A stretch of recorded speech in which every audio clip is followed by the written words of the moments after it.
저는 곧 60을 바라보고 있는 남자입니다. 저는 참 예쁘고 착한 마누라에 똑똑한 아들 놈을 두어 세상에 부러울 게 없던 사람이었어요.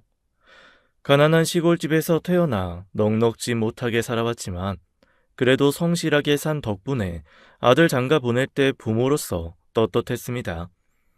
저는 어려서부터 운동하는 걸 좋아했어요. 다만 재능을 타고나지 못해서 체육관 운영하는 걸로 만족해야 했죠. 그래서 그 체육관 덕분에 먹고 사는 게 나쁘지 않았어요. 큰 상가의 체육관을 열어 한 자리에서 20년을 넘게 운영했으니 단골 손님도 적지 않았죠. 우리 체육관을 거쳐간 체육 입시생들을 보면 뿌듯하기도 했고요. 이 체육관 덕분에 아들 공부 뒷바라지도 수월하게 해줄 수 있었어요. 아들은 제 엄마를 닮아서인지 똑똑했습니다. 몸 밖에 쓸 줄 모르는 저와는 달랐어요. 아내의 집안엔 가방 끈 긴 친척들이 많았습니다. 아내도 대학을 다녔어야 했는데 저와 눈이 맞는 바람에 중간에 공부를 그만뒀어야 했어요. 아내가 대학교 1학년에 다니고 있을 때 저와 만났고 저는 아내에게 첫눈에 반했습니다. 아내도 제게 반하기는 마찬가지였어요. 그러니 만난 지 반년 만에 우리의 소중한 아들이 생긴 거였죠. 임신으로 인해 아내는 집에서 쫓겨나다시피 했고 전 그런 아내에게 미안한 마음에 더 성실하게 살려고 노력했습니다.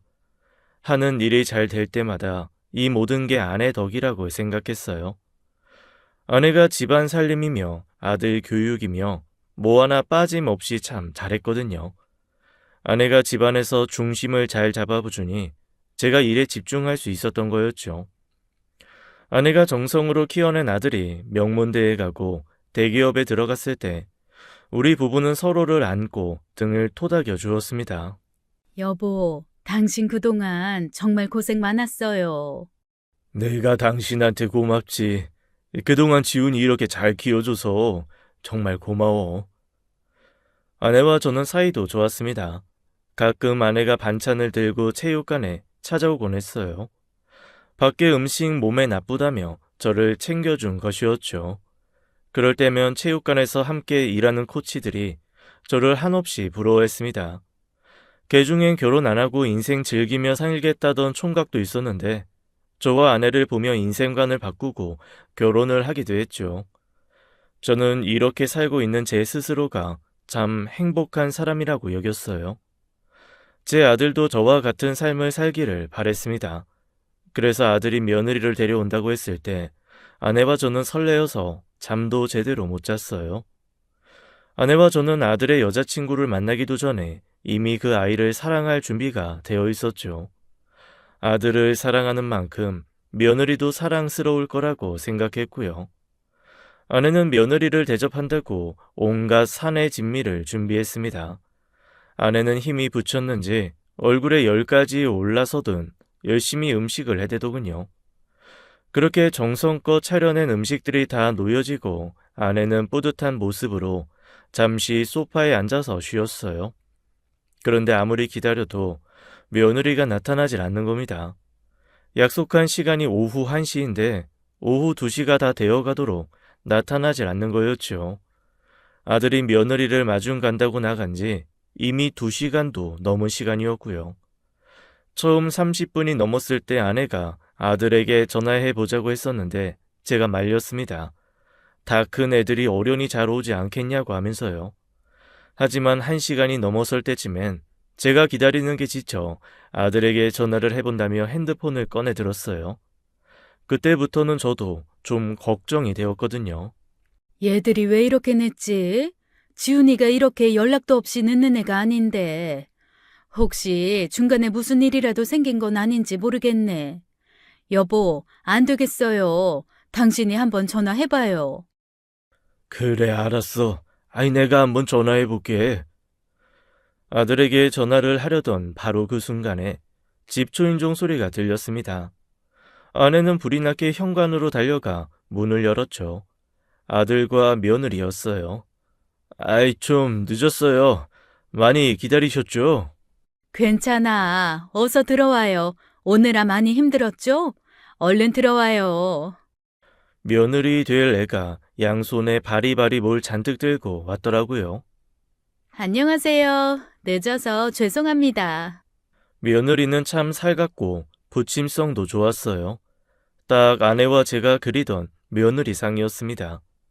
아내는 일단 앉아서 식사부터 하자며 며느리를 데려와 식탁에 앉혔습니다. 차린다고 차려봤는데 입맛에 맞을지 모르겠네요. 한번 들어봐요. 네, 감사해요. 어머나 세상에. 어머님, 이렇게 차리시느라 많이 힘드셨겠어요. 저 하나 때문에 너무 고생하신 것 아니세요? 그리고 말씀 편하게 놓으세요. 며느리는 온종일 생글생글 웃는 모습으로 우리 부부를 대해주었습니다. 게다가 오늘 처음 본 사람 같지 않게 너무나 살가운 모습에 이미 아들과 결혼한 지 10년은 더 지난 것 같은 친밀감을 주더군요. 선물도 얼마나 거하게 준비해 왔는지 과일에 고기를 보는데 돈 좀 꽤나 썼겠더라고요.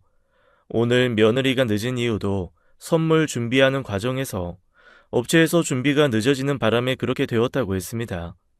아내와 저 모두 며느리가 마음에 들었고 아들도 우리 눈치를 보고는 흐뭇한 표정을 짓더라고요. 식사가 끝나갈 무렵 며느리가 그러더라고요. 어머님, 집이 정말 크네요. 저 살면서 이렇게 큰 집은 처음 봤어요. 집 구경 좀 시켜주세요. 아이고, 1층만 치워놓고 2층은 좀 지저분해서 다음에 오면 그때 구경시켜줄게. 에이, 어머님, 이제 저도 곧 가족 될 사람인데 그렇게 격식 안 차리셔도 돼요. 정말 집이 너무 예뻐서 그래요. 제가 디자인 전공한 사람이다 보니까 예쁜 걸 보면 못 지나치거든요. 집안 곳곳에 어머님 센스가 돋보이는데 다른 곳도 너무 보고 싶네요. 그래 엄마, 내가 본 중에 오늘이 제일 깨끗해 보이는데요. 아내는 아들 얼굴을 한번 흘겨보고는 며느리를 데리고 일어났습니다. 며느리는 얼마나 말도 청산유수처럼 잘하는지 결국 아내는 며느리에게 집 구경을 시켜주었어요. 초면에 결혼 전 인사하는 자리에서 집 구경이라는 게 실례인 행동이겠지만 그 당시 분위기는 집 구경 시켜주는 게 이상할 것도 없는 상황이었어요. 그만큼 며느리는 아주 짧은 시간 안에 우리 곁에 가까이 다가왔습니다. 며느리는 여기저기 둘러보며 눈이 희둥그레져서는 연신 감탄을 하더군요. 아내와 저는 젊은 시절 단칸방에서 신혼을 시작해서인지 늘 큰 집에서 사는 걸 꿈꿨었어요. 그래서 돈을 벌어 계속 평수를 넓혀가다 보니 어느새 복층 아파트 펜트하우스에 살게 되었습니다. 며느리는 이렇게 좋은 집에서 사는 게 부럽다며 내게 대단하다며 시켜 세워주더라고요. 이 모든 것 아버님이 이룬 업적 아니냐면서요. 며느리는 의상 디자인 학과를 졸업해서 온라인 쇼핑몰을 운영한다고 했습니다. 생각보다 운영하는 게 쉽지 않아서 아직 수입은 많이 안 난다고 하더군요. 시작부터 운영 자금이 적어서 옷 사입을 접게 하다 보니 생각보다 쇼핑몰 운영이 잘 안 된다며 안타까워했어요. 제 아들은 평범한 회사원인데 며느리와는 소개팅으로 만났다고 했습니다. 아들 회사에 다니는 동기가 며느리를 소개해 줬다더군요. 그것도 며느리가 제 아들을 소개해 달라고 해서요. 며느리가 애교가 많다 보니 아들이 며느리를 마음에 들어 했고 둘이 1년간 교제하고 결혼하기로 한 거였어요. 둘은 서둘러 결혼식 준비를 해 나갔습니다. 예물도 다이아 세트는 물론이고 명품 커플링까지 맞춰서 호텔 예식을 치러주었습니다. 요즘 젊은 애들이 좋아한다는 샤넬 가방까지 싸서 보내주니 며느리가 좋아서 어쩔 줄 몰라 하더라고요. 아버님, 어머님, 정말 너무 감사해요. 라며 저와 아내를 꼭 안아주는데 살가운 딸이 생긴 것 같아 너무 좋더군요. 집도 저희 집 옆 동네로 구해서 한 채 마련해 주었죠. 반면 며느리 친정집이 여유로운 편이 아니라 저희는 받은 게 이불, 반상기가 다였습니다. 그래도 며느리가 우리에게 잘하니 서운한 점 하나 없었어요. 그저 아들과 며느리에게 이만큼 해줄 수 있는 게 참 감사하고 열심히 살아온 보람이 있구나 라는 생각이 들었죠. 결혼 후에는 며느리는 여전히 우리에게 잘했습니다. 가끔은 제가 일하는 체육관에 찾아와 운동 좀 가르쳐 달라며 애교를 부리기도 했어요. 그럼 저는 며느리를 데리고 나가 맛있는 걸 사주곤 했죠. 그렇게 평범하고 행복한 날들만 펼쳐질 줄 알았습니다. 그러던 어느 날이었어요. 뉴스에서 어느 날 중국에서 감염병이 펴졌네 어쩌네 떠들기 시작하더니 금세 그 뉴스가 우리나라에도 확진자가 퍼졌다는 이야기가 나오더군요. 그렇게 사람들의 공포가 확산될 무렵 제가 운영하던 체육관에도 영향을 미치기 시작했습니다. 체육관을 다니던 회원들이 하나둘 떠나기 시작한 거죠. 정말 20년 넘게 한 자리를 지키며 운영해 오면서 이런 적은 단 한 번도 없었습니다. 심지어 예전 IMF 때도 이렇게까지 힘들진 않았던 것 같아요. 매달 나가는 월 임대료와 관리비, 그리고 인건비가 수천만 원씩이었는데 들어오는 수입은 없고 나가는 지출만 있으니 엄청나게 적자를 보더라고요. 다음 달엔 나아지겠지 하며 버티다 보니 2년이 훌쩍 지나가더군요. 그 사이 건물 보증금 3억을 날리고 살던 집까지 팔아서 작은 집으로 옮기게 되었어요. 돈 잘 벌 때야 70평 복층 아파트 관리비 정도야 걱정 없이 냈었죠. 하지만 수입이 끊기고 나니 100만 원이 넘게 나가는 관리비가 무섭더라고요. 회원들에게 전화를 돌리고 홍보 등등 별짓을 다 해봐도 사정은 나아지질 않았어요. 결국 저는 그렇게 2년을 버티다가 권리금도 못 챙기고 체육관을 정리해야 했습니다. 그동안 함께했던 직원들도 모두 해고해야 했고요. 오늘이 자네들 마지막 근무 날이야. 아이, 내가 능력이 좋아서 자네들이랑 오래 함께했으면 좋았겠지만 그러질 못해서 미안해. 퇴직금은 당장 주긴 어렵고 지금 집 내놨으니까 팔리는 대로 입금해 줄 테니까 걱정들 하지 말고. 다들 그동안 고생 많았어. 직원들 몇몇은 눈물바람을 하고 헤어지게 되었습니다. 직원들을 내보내고 다음 날 짐을 빼려고 정리하는데 아들과 며느리가 찾아왔어요. 짐 빼는 거 도와준다고요. 아빠, 힘내세요. 다른 일 찾다 보면 더 좋은 일도 많을 거예요. 맞아요, 아버님. 다른 체육관에 일자리 구해보시는 건 어떠세요? 그 누구의 말도 위로가 되진 않았어요. 아빠로서 면이 안 서고 제 자신이 자꾸 초라하게 느껴졌죠. 아이들을 일찍 집에 보내고 아내와 남은 짐을 정리했어요. 아내가 제게 괜찮다고 말해주는데 그때는 그 말이 귀에 들어오지도 않더라고요. 집에서 매일 술을 마셨습니다. 복층 아파트는 원래 잘 안 팔리는데 때마침 산다는 사람이 있어서 시세보다 싸게 팔았습니다.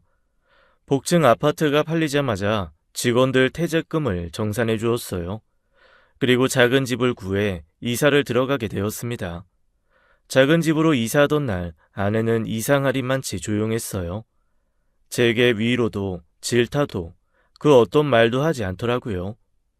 나 하나 믿고 시집 온 아내에게 호강시켜 주겠다고 떵떵거렸던 과거의 내가 부끄러웠어요. 아내에게 많이 미안하기도 했고요. 그날 저는 속으로 정말 피눈물을 흘렸습니다. 이사를 모두 마치고 나자 퇴근한 아들과 며느리가 찾아왔어요. 그날 우리 부부의 집을 처음 본 아들은 무척 놀라더군요. 집에 비해서 짐이 너무 많아 보여요. 필요 없는 짐은 저희 집에 당분간 갖다 놓으셔도 돼요. 무슨 소리야. 우리 집이 뭐 얼마나 넓다고. 곧 애도 태어날 텐데. 아버님, 그러지 마시고 이참에 미니멀 라이프 실천해 보시는 건 어떠세요? 요즘 간소하게 사는 삶이 대세더라고요. 45평이면 넓은 거지. 방도 4개라 하나는 남잖아. 며느리가 아들 허리 뒤춤을 꼬집자 아들이 오만상을 찌푸렸습니다. 니들 집에 집 놔둘 일 없어. 아이, 나 다시 재기하면 그 집 다시 사서 이사 갈 거다. 저도 그랬으면 좋겠네요. 아우, 냄새. 이게 무슨 냄새지? 며느리가 코를 쥐며 여기저기 킁킁대더니 베란다 문과 주방 하부장을 열어보더라고요. 어머, 웬 지하실 냄새 같은 게 난다 했더니 곰팡이가 있었네. 자기야, 미안한데 우리 애한테 안 좋을 것 같아서 난 여기서 저녁 못 먹을 것 같아. 자기는 먹고 와. 난 차에서 기다리고 있을게. 뭐? 아니, 무슨 곰팡이 좀 핀 거 가지고 그렇게 예민하게 굴어. 문 닫아 놓으면 별로 나지도 않는구만. 내가 홀몸이면 나도 그냥 참고 여기서 밥 먹었지. 근데 뱃속에 애기 때문에 그래.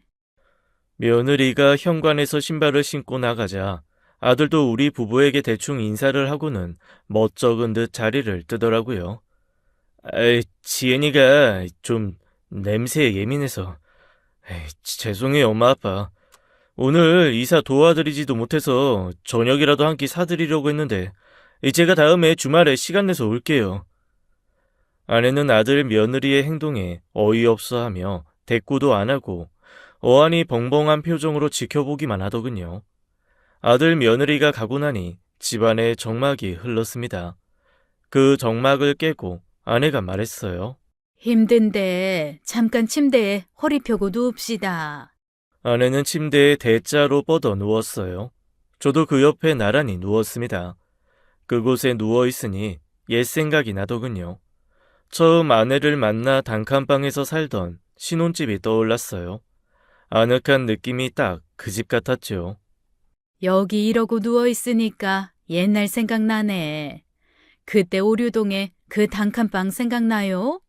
이 집은 그 집에 비하면 대골이네. 방도 3개나 있잖아요. 당신 그 단칸방에서 방 5개짜리 대골 같은 집 사느라고 고생 무진장 했잖아.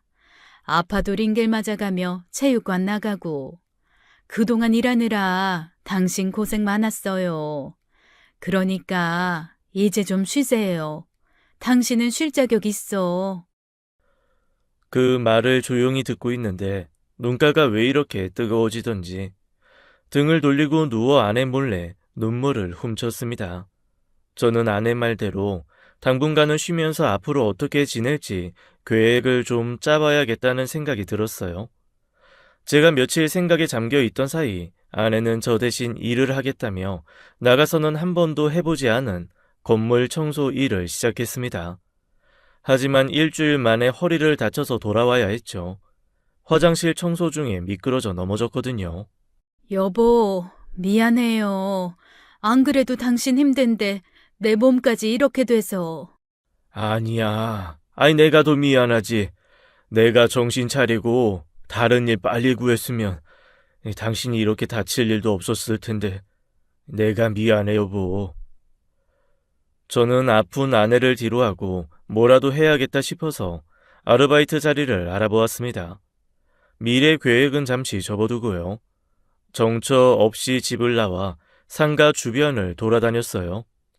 아르바이트 전단지 붙은 게 있으면 일자리를 구하려고 했습니다. 그런데 음식점들도 다들 장사가 안 되는지 파리만 날리더군요. 다시 한번 체육관이 떠올라 가슴이 아팠어요. 그렇게 아무 생각 없이 걷다 보니 꽤 멀리까지 걸어왔더군요. 집에서 걸어서 한 30분 정도 떨어진 옆 동네였어요. 그런데 그 동네에 희한하게 장사가 잘 되는 집이 하나 있었습니다. 이야, 사람들 감염병이다 뭐다 해도 먹고 싶은 거 못 참고 먹으러 오나 보네. 그 식당은 정말 맛집이었는지 사람들이 바글바글 했습니다.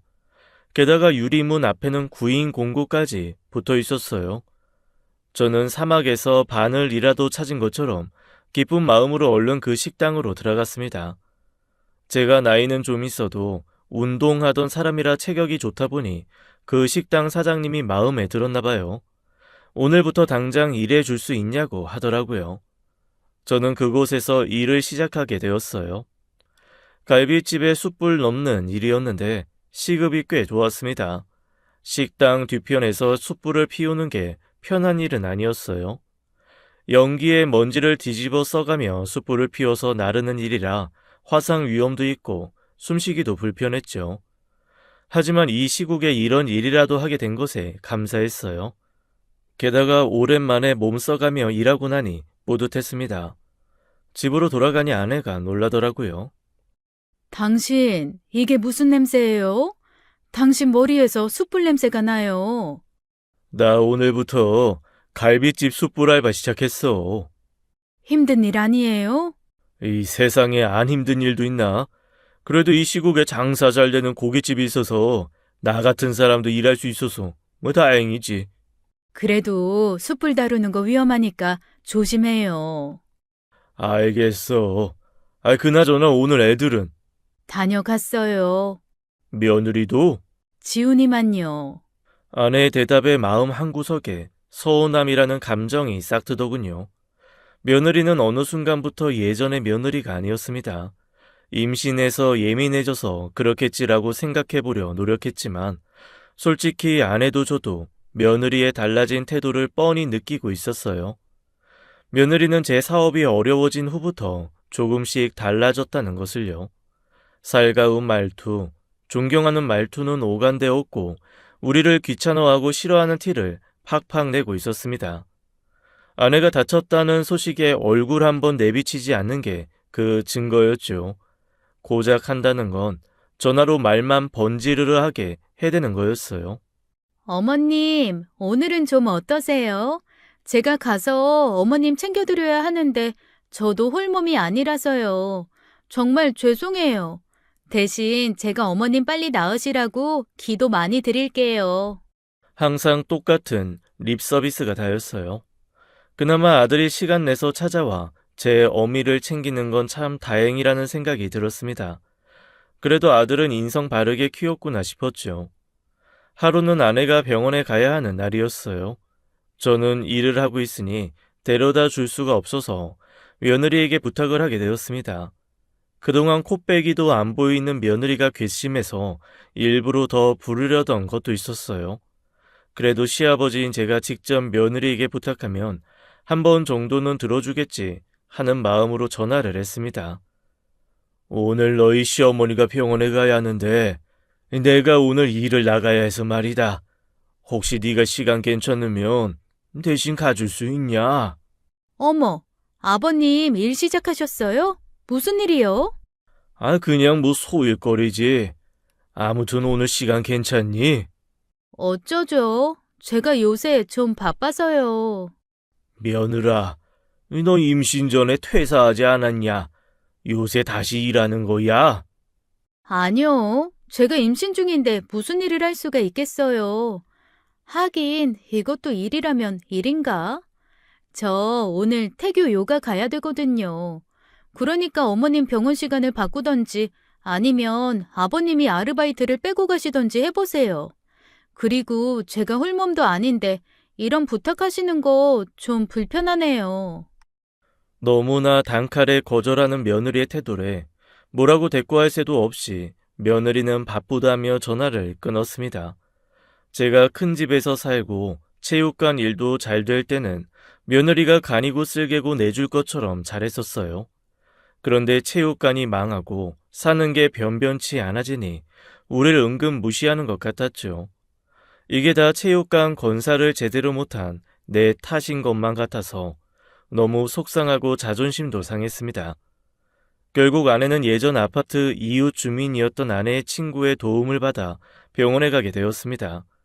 며느리가 저렇게 행동하는 데는 제 아들 탓도 있는 것 같아서 제가 아내 앞에서 아들놈 탓을 해댔습니다.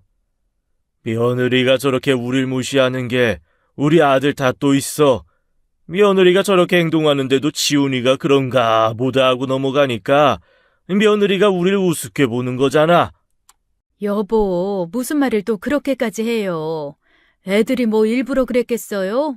애들도 바쁘고 일정이 있으니까 그런 거겠죠. 지훈이야 회사 가서 안 되고 며느리도 홀몸 아니잖아요. 그러니까 너무 나무라지도 말고 못마땅해 하는 티도 내지 말아요.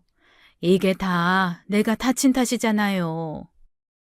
그래도 지훈이야 그렇다 치더라도 며느리는 당신 다치고 나서 몇 번이나 와봤어. 단 한 번을 와보지도 않잖아. 그냥 그런가 보다 하고 말아요. 한번 밉게 보기 시작하면 끝도 없어요. 아내의 만류에 지훈이를 불러 한바탕 혼을 내줄까 하다가 말았습니다.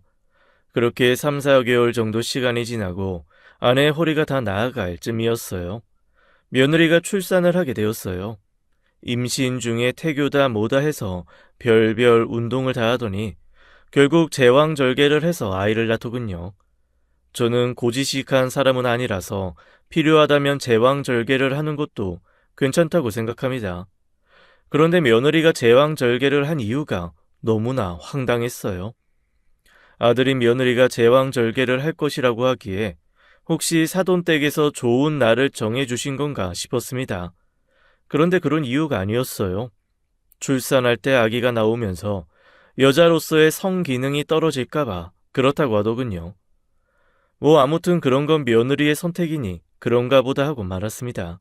그런데 며느리가 왜 그래야 했는지 나중에 진짜 이유를 알고 나서 경악하게 되었어요. 우리 집안에 손주가 생기고서 저와 아내는 좀 밝아졌습니다. 안 좋은 일이 있으면 좋은 일도 있다더니 손주가 바로 그 좋은 일이었죠. 산후조리원에서 유리 너머로 아기를 보는데 얼마나 예쁘던지 아기가 집에 오면 자주 보러 와야겠구나 생각했어요. 하지만 그건 정말 저와 아내만의 생각이었나 봅니다. 며느리가 조리원에서 태어난 후에 저희 집에 한 번을 오질 않더라고요. 아들 말로는 아기가 아직 너무 어려서 감염을 조심해야 돼서 그렇다고 했습니다. 예쁜 아기를 사진으로만 볼 수밖에 없었어요. 아기가 태어난 지 3개월이 지나서야 우리 부부를 초대해 주더군요. 아기가 어찌나 예쁘던지 그렇게 한 번 보고 오면 눈앞에 아른거리곤 했습니다. 식당에서 일하면서도 우리 연배 손님들이 손주 사진을 서로 보여주며 자랑할 때 우리 손주가 생각나서 절로 미소가 지어지곤 했죠. 나 이번 주에도 손주 보러 아들네 가야 돼. 저번 주에도 다녀왔다며 뭘 그렇게 자주 가? 우리 며느리가 아기 어릴 때 잠깐이라고 자주 와서 보라고 그러네. 사실 뭐 그 말은 핑계고 지들 쉬게 애 좀 봐달라는 거지 뭐. 그래도 자기네는 며느리가 시부모한테 잘하잖아. 아무튼 며느리 참 잘 뒀어. 그런 이야기를 듣고 있자니 씁쓸했습니다. 우리 며느리와는 너무 상반되다 보니 더 그랬어요. 지난주에 아내가 며느리에게 전화를 해서 아기 보러 가도 되냐고 물은 적이 있었습니다. 그런데 처음에는 안 된다던 며느리가 갑자기 된다고 태도를 바꿔서 아기를 보러 오긴 했어요. 이번 주 주말에 오신다고요? 아, 제가 요새 몸이 좀 힘들어서 안 될 것 같아요. 죄송해요, 어머님. 어머, 그러니? 애 보느라 많이 힘든가 보구나. 그럼 안 되겠네. 아기 옷이랑 이것저것 샀는데. 아, 그러셨어요? 그럼 남편 통해서 받아오라고 할게요. 아니다, 됐어. 그냥 반품했다가 다음에 네가 오라고 할 때 그때 다시 사서 가던지 하마. 그게 언제가 될지 모르겠지만. 아니에요, 어머님. 뭘 그렇게 귀찮게 반품했다가 다시 사고 그러세요. 이번 주에 그냥 저희 집에 오세요. 그때쯤 되면 제 몸도 좀 나아질 거예요. 그래도 어머님이 우리 아기 위해서 사오신 성의가 있는데 제가 힘들어도 어머님, 아버님 초대하는 게 맞죠. 정말 울며 겨자 먹기로 아들네 집에 가게 되었어요. 선물을 받은 며느리는 잠시 입이 귀에 걸렸지만 우리 부부를 대접하는 건 싫었는지 저녁 먹을 시간이 되자 갑자기 배가 아프다며 식사는 다음에 하자고 하더라고요. 솔직히 며느리 속이 훤히 보였지만 아들 부부싸움에 실마리를 주고 싶지 않아서 그런가 보다 하고 나왔어요.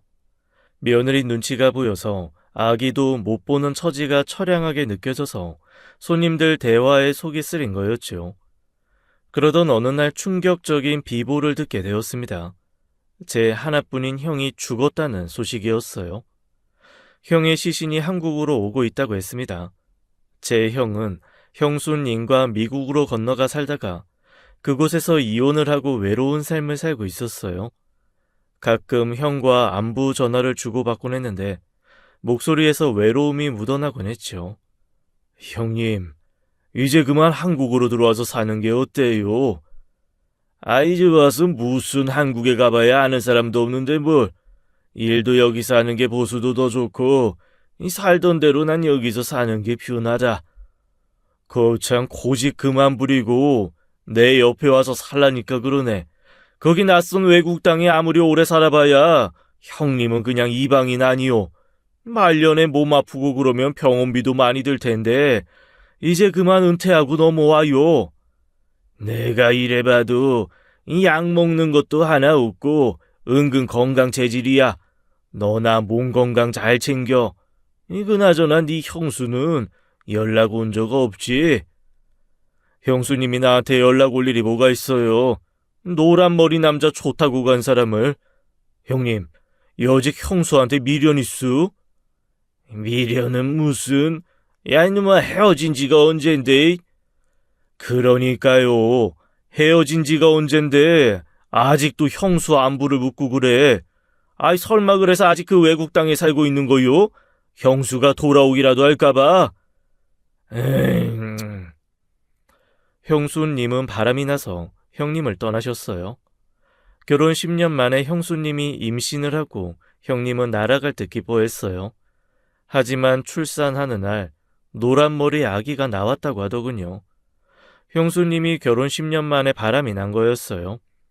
형님은 자신이 용서해 줄 테니 형수님에게 돌아오라고 했습니다. 아기도 자기가 키우겠다고요. 하지만 형수님이 애 아빠를 찾아갔다고 했죠. 그 후로 형님은 미련을 버리지 못한 채 형수님이 돌아오기만을 바라며 살아간 것 같아요. 형수님이 형님을 떠난 후 미안함에 제게 가끔씩 연락해서 미안하다며 형님을 잘 챙겨달라고 했던 적이 있었습니다. 3, 4년에 한 번씩이요. 그런데 그마저도 제 나이 50줄에 들어서면서부터는 한 번도 연락이 온 적이 없어요. 그럼에도 불구하고 형님은 제게서 형수님의 연락을 묻곤 했죠. 제 형은 참 불쌍한 사람입니다. 이 세상에 다시 없을 해바라기 로맨스를 꿈꾸는 남자인데 여자를 잘못 만난 거죠. 사실 형수님 입장도 이해가 안 가는 건 아니었어요. 형님이 미국에서 오토바이 사고로 남자 구실을 할 수 없게 된 거였으니까요. 아기를 너무도 원했던 형수님은 다른 방법을 택한 것뿐이었죠. 그 희생양은 형님이 된 거였고요. 그랬던 형님이 돌아가시고 그 시신이 한국으로 건너오고 있다는 연락을 받았으니 그 충격이 이루 말할 수 없었습니다. 형님이 돌아가시기 직전 자신을 한국으로 보내달라는 유언을 남겼다더라고요. 제게 장례를 치러주길 바란다는 이야기였어요. 아내와 함께 장례를 치르게 되었어요. 지훈이도 휴가를 내고 큰아버지 장례식장에 3일간 머물렀습니다. 하지만 며느리는 아기 핑계를 대며 오지 않았어요. 인생의 허무함이 느껴졌습니다.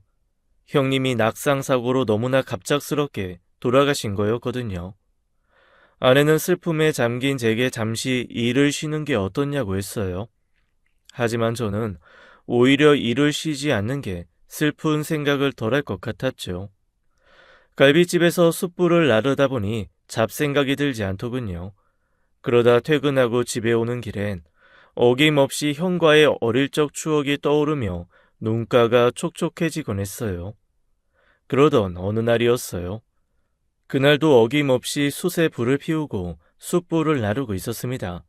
그런데 낯익은 얼굴이 눈에 보이더군요. 다름 아닌 제 며느리였어요. 며느리가 제 또래 여자들과 함께 우르르 식당 안으로 들어왔습니다. 숯불을 나르다 잠깐 서서 며느리를 쳐다보니 며느리도 저를 향해 시선을 돌리더라고요. 저는 인사를 하려고 손을 드는데 며느리는 고개를 푹 숙이고는 황급히 식당 안 룸으로 들어갔어요.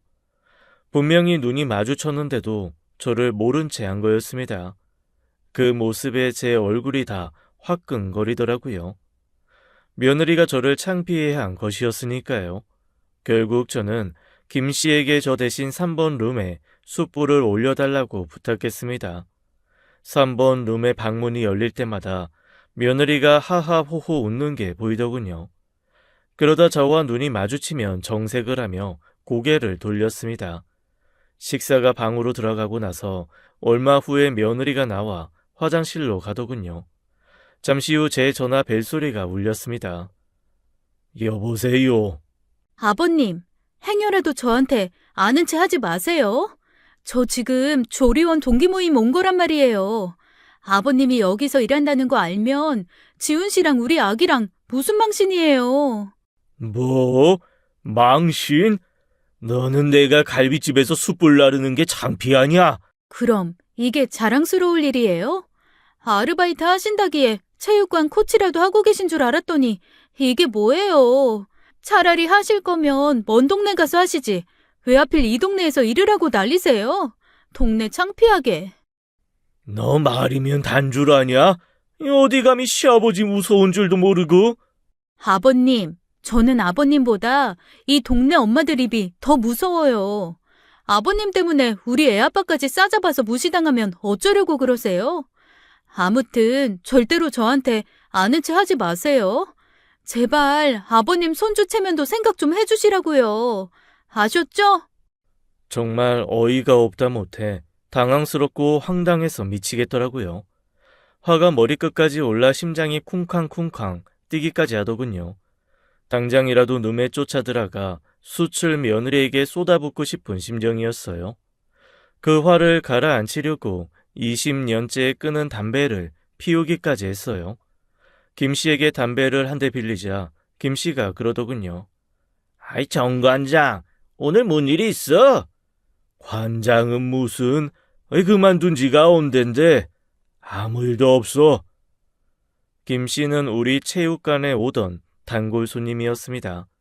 그런데 김 씨는 동네에서 생선구이집을 운영했었는데 감염병 사태로 문을 닫고 갈비집에서 일을 하게 된 사람이었어요.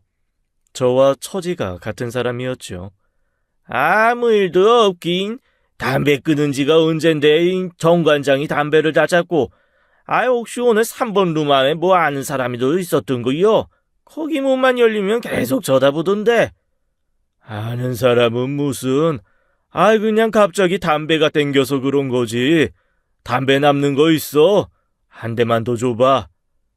자네 형일도 있고 그런데 무리하지 마로. 오늘 내가 좀 더 할 테니까.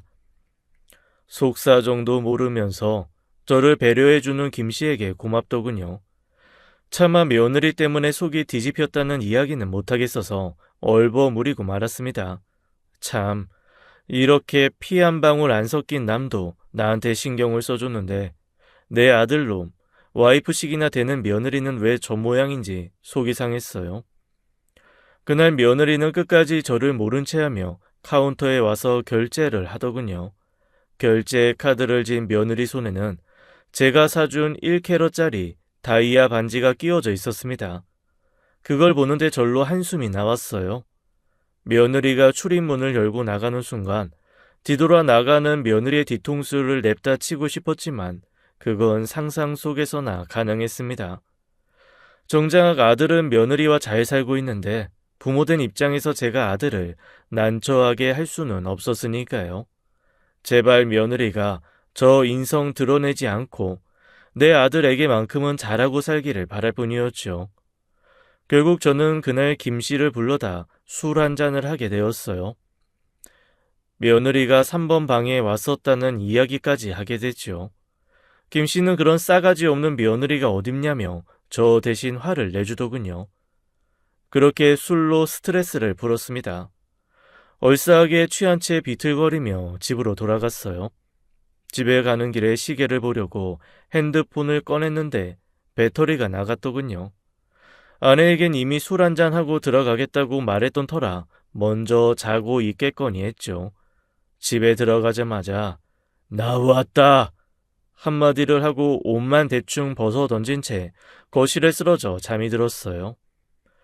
그리고 다음날 아침이 되어서야 잠이 깼습니다. 숙취가 밀려와 속이 울렁거렸어요. 아내는 어딜 갔는지 아침부터 보이질 않더라고요. 저는 핸드폰을 충전해서 켠 후에야 아내의 행방을 알게 되었어요. 수십 통의 부재중 전화와 문자가 찍혀있더군요. 아빠, 엄마 지금 땡땡병원에 입원했어요. 빨리 오세요. 아빠, 엄마 지금 수술 들어가요. 문자 보는 대로 빨리 오세요. 그 문자를 보자마자 발을 억지로 신발에 구겨놓고 병원으로 달려갔습니다. 놀란 마음에 아침에 느껴졌던 숙취도 잊어버렸어요. 여보, 이게 대체 무슨 일이야? 엄마 지금 마취 깨는 중이라 정신 없으실 거예요. 이게 대체 어떻게 된 거야? 뺑소니인가 봐요. 엄마가 아빠 마중 나가러 나가다가 그만. 뭐? 아이고 여보, 내가 미안해. 이 그놈의 술이 뭐라고. 빨리 집으로 들어왔어야 하는데. 아내는 가까스로 괜찮다는 말을 내뱉었습니다. 아내에게 너무 미안했어요. 허리 다 나은 지 얼마 되지도 않았는데 또다시 교통사고라니. 어쩌다 우리 집에 이런 우환이 연속으로 생기는 건지 하늘이 원망스러울 지경이었어요. 아빠, 아무래도 엄마 입원이 하루 이틀로 끝날 것 같지 않아요. 대퇴골도 부러지고 쇄골도 부러지셔서 수술 받으셨거든요. 적어도 몇 달은 고생하실 것 같은데 그러려면 아무래도 옆에서 누가 엄마를 돌봐줘야 될 것 같아요. 여보, 난 절대 못해. 내가 어머님이 싫어서가 아니라 당신도 알잖아. 나 지금 육아만으로도 벅찬 거. 우리 지원이 나 없으면 울고 보채서 힘들어. 내가 어머님 돌봐드리면 좋은데 지원이 때문에 안 될 것 같아. 그래서 말인데요. 아버님이 일 그만두시고 어머님 봐드리는 건 어떠세요? 며느리에게 눈꽃 만치도 기대하지 않았지만 저렇게 말하는데 얄미운 건 어쩔 수 없더라고요. 아빠도 일하시잖아.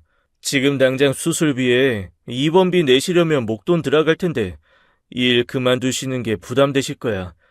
차라리 그럼 내가 육아휴직할게. 당신이 못하겠으면 내가 하면 되지. 어머, 여보, 그게 무슨 말이야. 자기가 휴직하면 우리 생활비는 누가 벌어오라고. 그래도 어쩔 수 없잖아. 당장 엄마 옆에 누군가는 있어야 하는데. 됐다. 내가 알바 그만두고 네 엄마 옆에 있으면 돼. 어머, 정말요? 잘 됐네요. 아버님, 솔직히 그거 알바해봐야 뭐 얼마나 번다고요. 차라리 어머님 병간호 하시는 게 100배 낫죠. 솔직히 어머님 이렇게 되신 거 아버님 탓도 많은데 아버님이 책임지시는 것도 맞고요. 뭐라고? 얘기 못 들으셨어요? 어머님이 아버님 마중 나갔다가 사고 당하셨다고. 아버님이 술만 마시지 않으셨어도 일찍 집에만 들어오셨어도 어머님 사고 당하실 일 없었을 거잖아요. 야, 너 지금 무슨 말을 그렇게 하냐? 넌 어떻게 된 애가 상대방 감정 헤아릴 줄을 몰라, 어? 당장 사과드려. 이게 무슨 아빠 탓이야? 그 뺑소니범이 나쁜 거지? 됐다. 그만해라. 며느리 너더러 병원 오라고 안 할 테니까 걱정 붙들어 매. 네 엄마 병수발 내가 할 테니까 너도 육아휴직할 것 없다. 넌 네 가정에 신경 써. 아빠 혼자서 어떻게 다 하시려고요. 그러지 말고 당신이 지환이 어린이집에 가 있는 동안 잠깐씩 와서 좀 들여다봐. 그것도 못하겠으면 지금 말해. 내가 육아휴직할 테니까. 알았어. 내가 가끔 병원에 올게. 며느리가 병원에 온다고 했지만 사실 기대하지도 않았습니다. 일주일에 한 번 겨우 병원에 와서는 잠깐 엉덩이 붙이고 가는 시간에도 온갖 짜증은 다 내고 가더군요. 차라리 안 왔으면 싶을 만큼 아내와 저를 불편하게 하더군요. 아우, 냄새. 옆에 아줌마 똥 쌌나 봐. 내가 이래서 병원 오기 싫다니까. 얘, 조용히 좀 해라.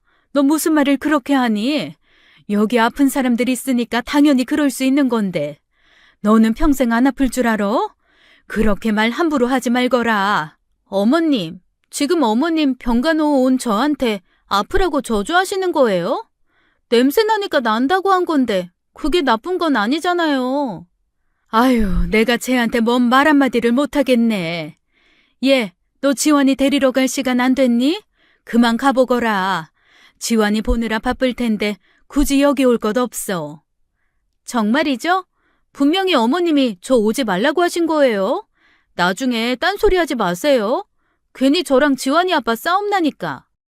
아내는 기가 차서 말도 안 나오는지 애유하고 신음소리를 내며 고개를 돌리더라고요. 며느리는 딱 2번 왔는데 그 중에 한 번 왔을 때는 향수에 화장을 잔뜩 하고 와서 병실 사람들이 전부 한 소리씩 했었습니다. 병실 사람들 보기도 창피하고 정말 아내 말대로 안 왔으면 싶더라고요. 와봤자 별로 도움되는 것도 없었고요.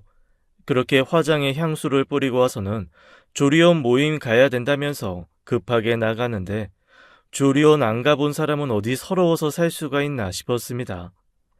아들은 주말마다 제 엄마 걱정된다며 하루도 빠짐없이 들렸어요. 하루는 병원비 중간 정산을 하려고 통장을 집에서 챙겨온 날이었습니다. 웬일인지 그날 며느리가 일찍부터 병원에 왔더라고요. 아들이 시켜서 제가 먹을 음식들을 챙겨온 모양이었어요. 아버님, 이거 김치랑 고추장이에요. 입맛 없을 때 드시라고 지원이 아빠가 싸가라네요. 그럼 전 이만 가볼게요. 그래, 고맙다. 그런데 잠깐만 너희 시어머니 좀 보고 있어라. 내가 병원비 납부 좀 해야 해서 잠시 은행에 좀 다녀오마. 인상을 찌푸리며 손목시계를 보던 며느리가 저를 쳐다도 안 보고 말하더군요. 알았어요. 빨리 갔다 오세요. 부탁을 해놓고도 마음이 편치 않았어요. 병실 문을 나오는데 전화가 한 통 걸려오더군요. 받아보니 광고 전화였어요. 얼른 핸드폰을 다시 주머니에 넣고 불이 나게 은행으로 갔습니다. 그런데 은행에 도착해서 주머니 속 통장을 꺼내려고 보니 통장이 사라지고 없더군요. 저는 놀라운 마음으로 걸어왔던 길을 다시 되돌아가며 길바닥을 살펴보았어요. 병실 문 앞에 도착할 때까지도 통장을 찾을 수가 없었습니다. 이게 발이 달렸나? 도대체 어디 간 거야? 그런데 그때 며느리가 병실 문 바로 앞에 서 있더군요. 그리고 며느리의 손에는 제 통장이 들려 있었습니다. 며느리는 통장을 펼친 채 그곳에 있는 숫자를 뚫어져라 쳐다보고 있었어요. 허겁지겁 달려온 저를 보고는 더 놀란 토끼 눈을 뜨더군요. 아버님, 이게 뭐예요? 20억? 제가 지금 숫자 잘못 센 거 아니죠? 그거 이리 내놔라. 아버님, 이 돈이 다 뭐예요? 아버님 전에 체육관 망한 거 아니었어요? 설마 전에 백부님 돌아가시고 뭐 재산이라도 상속받으신 거예요? 며느리가 눈치 하나는 정말 빠르더군요. 뭐 그렇게 됐다. 그동안 내 돈 아니라고 생각해서 지훈이한테도 말 안 했던 건데 뭐 아무튼 그냥 모른 척 해라. 이걸 왜 모른 척해요? 당연히 지훈 씨도 알아야죠. 아버님 돈이 곧 지훈 씨 돈인데 안 그래요? 아버님은 이렇게 큰 돈을 갖고 있으시면서 어쩜 갈비집에서 하루도 안 쉬고 숯불 알바를 다 하셨어요? 정말 대단하세요. 존경스러우세요. 일하는 어르신들 얼마나 보기 좋아요. 젊게 사시는 것 같고. 저는 언제나 아버님을 존경하고 있었답니다. 아시죠? 제 마음. 그럼요, 알죠. 며느리 마음. 단 1분 1초 만에 무시하는 시아버지를 존경한다며 처세를 바꾸는 저 간사함을 당연히 알죠. 그때부터 며느리는 처음 우리 집에 인사 오던 날처럼 입안에 혀처럼 굴었습니다. 다음 날부터 하루도 빠짐없이 병원에 들리는 건 물론이고 안 하던 요리까지 해서 사내 진미를 가져와 바치기도 했어요. 병실 사람들이 며느리를 볼 때마다 같은 사람 맞냐며 놀래서 눈이 휘둥그레질 지경이었죠. 갑자기 우리 부부에게 잘하는 며느리의 속이 훤히 보였지만 그냥 하는 대로 내비뒀습니다. 어디까지 이 통장에 충성을 바치나 한번 보자 하는 심정이었죠. 어머님, 천천히 드세요. 어구, 잘하셨어요. 여기 물도 드세요. 꼭꼭 씹어서 드셔야 소화도 잘 돼요. 며느리는 마치 제 아내의 시녀와도 같았어요. 얼마나 시중을 잘 드는지 제가 봐도 놀랄 정도였죠. 휴지가 필요하면 척척 대령하고 물이 빌 틈이 없이 부지런히 떠다 바쳤습니다. 아내가 퇴원을 하고 집으로 돌아오고 나서도 며느리의 효부 행동은 계속되었어요. 아내의 고동이 불편했는데 며느리가 화장실까지 모셔가니 한편으론 고마울 따름이었죠. 참 돈이 뭔지 이게 힘이 대단하긴 한가 보다 싶었습니다. 그러던 어느 날이었어요. 김 씨가 그동안 병문안을 못 와봐서 미안하다며 쉬는 날 하루 시간 내어 집으로 찾아왔습니다. 아내와 짧게 인사를 나눈 뒤 김 씨가 저를 따로 부르더라고요. 할 말이 있다면서요. 저기 말이야. 아이 자네 며느리라는 애. 아이 혹시 얘가 정관장네 며느리요? 김 씨가 뜬금없이 자기 핸드폰을 꺼내서 사진첩을 열어 사진 한 장을 보여주더군요. 그곳에 화장을 진하게 하고 챙이 넓은 모자를 푹 눌러쓴 채 갈비를 먹는 여자는 다름 아닌 제 며느리였어요. 응, 맞아. 아유, 우리 며느리가 또 갈비집에 왔었어. 아유, 오긴 왔는데, 아유, 웬 남자랑 같이 왔더라고. 자네도 알지 않나? 내가 지훈이 어릴 때부터 봐서 얼굴 아는 거. 아이, 근데 지훈이가 아닌 다른 남자더라고. 에이, 설마. 제가 못 믿는 눈치이자 김 씨가 사진을 몇 장 더 보여주는데 정말 제 아들이 아닌 다른 남자와 함께 있는 사진이었습니다. 그것도 아주 다정하게요. 누가 봐도 연인이 할 법한 행동들이었어요. 쌈을 싸 먹여주는가 하며 서로 눈웃음을 치는 것 하며 연인 분위기가 물씬 났죠. 그 중에 한 사진 속엔 며느리와 남자가 계산을 하고 문을 나서는 사진이었는데 그 남자가 내 며느리의 엉덩이를 만지는 사진이었습니다. 또다시 심장이 뛰더군요. 며느리가 제게 전화를 걸었던 그 갈비집에서처럼요. 아무리 미친 망아지처럼 날뛰는 며느리였지만 내 아들을 기만하는 건 절대로 그냥 넘어가면 안 되는 일이었어요. 아이 그나저나 자네 며느리 겁도 없어. 이렇게 혼한 대낮에. 아이 그것도 자기 시아버지가 일하던 식당에서 말이야. 아 이게 말이 되는 거야? 내가 사실 한두 번을 본 게 아니여. 아무래도 안 되겠다 싶어서 자네한테 오늘 이야기하는 거고. 저는 김 씨를 돌려보내고 나서 고민에 휩싸였습니다. 그 갈비집이 얼마나 맛있으면 내가 일을 그만두자 불륜남을 데려와서 몰래 갈비를 먹고 가는 건지 정말 겁도 없더라고요. 그런데 한 가지 더 신경 쓰이는 건 상대 불륜남이었어요.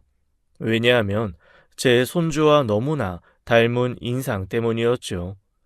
제 아들과 며느리는 모두 진한 쌍꺼풀이 있는데 이상하게 손자만 외꺼풀이어서 이상하다고 생각했었어요. 그런데 딱 그 남자가 외꺼풀이더군요. 그걸 본 순간 촉이 오더라고요. 저는 결국 고민 끝에 아들에게 이야기를 꺼냈습니다. 아들은 김 씨가 보내준 사진을 보게 되었고 특별히 어떤 반응을 보이지 않더군요. 아빠, 미안해요. 이런 사진이나 보시게 해서 제가 부족한 탓인가 보네요. 아무튼 잘 알겠으니까 너무 걱정하지 마세요. 제가 해결할게요. 그렇게 며칠 아들네는 조용했습니다. 아들이 이대로 모른 척 묻고 가려는 건가 싶어 걱정되는 마음도 들었어요. 이렇게 한번 신뢰가 깨졌는데 다시 붙어 사는 게 어디 쉬운 일인가요? 하물며 제 아들이 그런다고 생각하니 부모로서 마음이 답답할 뿐이었죠. 얼마 후 온 가족이 집에 모인 날이었습니다. 제가 아이들에게 할 말이 있다며 불러 모았거든요. 며느리는 내심 뭐라도 기대한 듯 입이 귀에 걸려서 집으로 찾아왔더라고요. 아마 재산 증여를 염두한 것 같았어요. 제가 아이들에게 말을 꺼내려고 하자 아들이 먼저 선수를 치더라고요. 아빠, 엄마, 저 사실 요즘 회사가 많이 힘들어졌어요. 아마 이번에 구조조정할 것 같은데 어쩌면 제가 그 대상이 될지도 몰라요. 아니, 제가 그 대상이에요. 미안해 여보. 내가 능력 있는 사람이 못 돼서. 아니, 여보. 그렇게 힘든 일이 있었으면 일찍 얘기하지. 당신한텐 든든한 아버님, 어머님이 계신데 무슨 걱정이야? 괜찮아. 일이야 금방 또 구할 수 있겠지. 그렇게 말해주니 고맙네. 난 당신이 나한테 크게 실망할 줄 알았는데. 그나저나 네가 마음고생이 심했겠구나. 네가 회사에서 나와야 될 줄 알았으면 내가 네 몫을 좀 남겨두는 건데 미안하다. 네? 그게 무슨 말씀이세요, 아버님? 지훈이도 들어서 알지. 아마 지원이 엄마가 말했을 거다. 내가 형님에게 받을 재산이 좀 많아. 그런데 난 그 돈 내 돈이라고 생각한 적 없다. 그래서 사실 다 기부했다고 오늘 너희들에게 얘기해 주려고 했다. 그러니 재물에 눈독 들이지 말고 열심히들 살라고 말이야. 제가 말을 마치자마자 며느리가 빽하며 소리를 질렀습니다. 뭐라고요? 아니, 아버님 어떻게 저한테 상의 한마디 없이 그렇게 홀랑 기부를 하실 수가 있으세요? 지금 당장 지원이 아빠 퇴사해야 된다는데 그럼 우린 어떻게 살라고요? 당신 회사 퇴사하면 나랑도 끝일 줄 알아? 너 방금은 지훈이가 회사 새로 구하면 된다고 얘기해놓고 손바닥 뒤집듯 이게 무슨 막말이야? 끝이라니. 그럼 지훈이랑 이혼이라도 하겠다는 얘기야? 그까짓 이혼이 대수예요? 돈 한 푼 없는 거지 됐다는데. 짜증나. 그럼 그동안 내가 수발든 거 그거 일당으로라도 계산해서 줘요. 나 억울해서 못 참겠으니까. 뭐야? 아니 너 원래 이런 애였니? 얘가 보자 하니까. 보긴 뭘 봐요. 당신네 식구들 진짜 별로다. 물려줄 돈 한 푼도 없으면서 이런 식으로 며느리 갖다가 부려먹으면 안 되지. 사람들이 말이야 양심이 있어야지. 누가 너한테 우리 돌봐달라고 하던 네 발로 와서 해놓고는 그게 다 헛된 욕심 탓 아니냐? 아버님이야말로 돈으로 사람 간보면서 그러시는 거 아니죠? 설마 아버님 일부러 통장 흘리고 가신 거 아니에요? 저 어떻게 하나 보시려고요. 맞죠? 당장 그 입 닫지 못해? 너 원래 이런 애였어?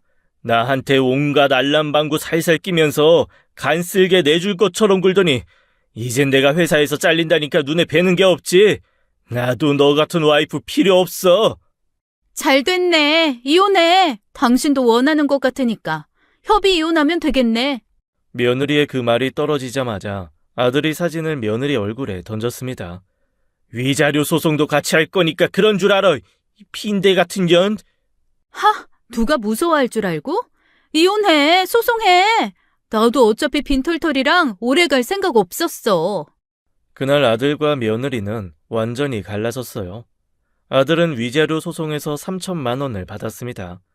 이혼 판결이 나던 날에 저는 법원 앞에 서 있었습니다. 며느리가 저를 보며 눈을 흘기더군요. 아버님, 멍청한 아버님 덕분에 아들 며느리 이혼하니까 좋아요? 며느리가 비아냥대며 말하더군요. 저도 그 말에 화답해 주었어요. 며느라, 이 중에 너보다 멍청한 사람은 아무도 없다. 내 아들은 네 불륜 사실을 알고도 너한테 한 번 더 기회를 줬던 거야. 내 아들이 퇴사했다고 했을 때 네 태도에 따라 이혼 여부를 결정하려고 말이다. 그런데 그 기회를 날린 건 너지. 그게 무슨 말이에요? 나 연봉 인상해서 재계약했어. 퇴사 얘긴 거짓말이고 당연히 아버지가 전 재산 기부했다는 것도 다 사실 아니야. 그걸 고지고대로 들은 건 너고 아마 언제든지 떠날 준비를 마음에 품었던 거겠지. 네 아들 안빠한테 가고 싶었을 테니까 우리 가족이 벗겨 먹을 것 없는 껍데기라는 거 안 순간 넌 바로 그 생각을 실행한 거고. 뭐라고? 아버님 그럼 기부한 거 아닌 거예요? 누가 네 아버님이야? 지훈아 가자. 우리 오늘 펜트하우스로 이사 가는 날이지 않냐? 이사마저 해야지. 저기요 아버님, 제가 잘못했어요. 여보, 우리 다시 판사님한테 가서 이 이혼 물려달라고 하자, 당신 정말 끝까지 질린다. 호떡이야 뭐야? 어떻게 그렇게 처세를 호떡 뒤집듯 뒤집냐? 그러고 보면 당신도 참 신기해. 며느리는 억울한 표정으로 입술을 질끈 깨물더군요. 우리는 이사를 위해 걸음을 서둘러 옮겼습니다. 형님이 남겨주신 재산 덕분에 못된 며느리에게 한 방 먹일 수 있었지만 저는 아까 말씀대로 정말 이게 제 돈이라고 생각하지 않습니다. 그래서 죽기 전엔 기부할 생각이에요. 물론 아들에게 힘이 될 만큼만 조금 남겨준 후에 말이죠. 그 후로 1년이 더 흘렀습니다. 요즘은 다시 보복 소비 심리다 뭐다 해서 경제가 정상화되는 것 같아요. 그래서 얼마 전에 체육관을 다시 열었습니다. 예전 하던 자리에서 하면 좋겠지만 그때 한참 많이 까먹은 바람에 작은 상가에서 시작하게 되었어요. 함께 일했던 선생님도 한 분 모셔왔습니다. 그 친구도 감염병 사태로 한동안 다른 일을 했다더군요. 음식 배달 일을 했다는데 아무래도 그건 자기 체질이 아니라며 다시 체육관에 올 수 있어서 기쁘다고 하네요. 저는 이제 힘 닿는 날까지 이 체육관을 운영하며 살고 싶습니다. 아내는 애저녁에 뼈가 다 붙었고 요즘은 열심히 근력 운동을 하고 있어요. 안타깝게도 뺑소니범은 못 찾았습니다. 그놈도 어딘가에서 벌을 받고 있겠죠. 저는 그렇게 생각하거든요. 착한 일 하면 복이 오고 나쁜 일 하면 자신에게 돌아온다고 말이죠. 그러니 오늘도 선행하며 하루를 살아가려 합니다. 여러분들도 저와 함께 선행에 동참하시는 건 어떠신가요?